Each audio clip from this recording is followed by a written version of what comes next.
যখনই তুমি নামটা উচ্চারণ করলে, পুরাণম লোক বিস্তৃতম, এটা হচ্ছে মহাপুরাণ। তাহলে আমরা জানি যে ব্যাসদেবজি তিনি সকল মানুষদের উদ্দেশ্যে তিনি পুরাণ রচনা করেছিলেন।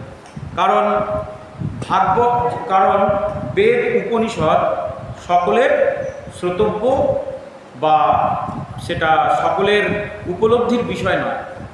বেদ উপনিষদ পড়ে অনেকেই, বেদান্ত পড়ে অনেকেই অনেক কিছু বুঝতে পারবেন। তো যার জন্য তিনি সহজ সরল সাধারণ মানুষদের জন্যে কিছু গ্রন্থ রচনা করতে চেয়েছিলেন, যাতে কলিযুগের অসহায় মানুষ, যাতে কলিযুগের অধম মানুষেরা খুব সহজে ভগবানকে উপলব্ধি করতে পারে। তো সেই জন্য তিনি কি রচনা করেছিলেন? পুরাণ রচনা করেছিলেন। তা সেই পুরাণগুলো কি কি?